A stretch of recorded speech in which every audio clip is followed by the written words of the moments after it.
Dostali sme nové knihy a ja by som vám aspoň pár takto predstavila. Prvý by som vybrala tento poetický debutový román, volá sa Na zemi sme na chvíľu nádherný, už len ten samotný názov je pútavý a pojednáva o jednej vietnamskej rodine, o rodinných traumách, o dospievaní v Amerike, určite stojí za prečítanie, má výborné recenzie.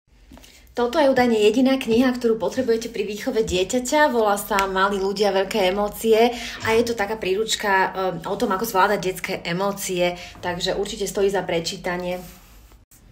Ďalšou knižkou je táto, je to portrét Volodymyra Zelenského a jeho cesta od toho, ako bol komikom, až po súčasnosť, kedy ako všetci vieme, sa stal lídrom v čase vojny. Odporúčam prečítať určite.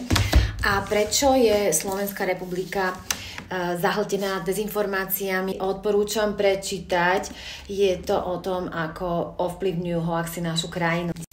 Máme tu aj nejakú beletriu, román, ktorý sa volá Sestry Blueovy, ako už názov napovedá, pojednáva o 3 sestrách, a ktoré sa po smrti svojej 4. sestry vracajú do New Yorku, aby tak čelili svojej minulosti, tajomstvám a vlastným démonom. A na obale je napísané, že na tento príbeh rozhodne len tak nezabudnete, takže odporúčame.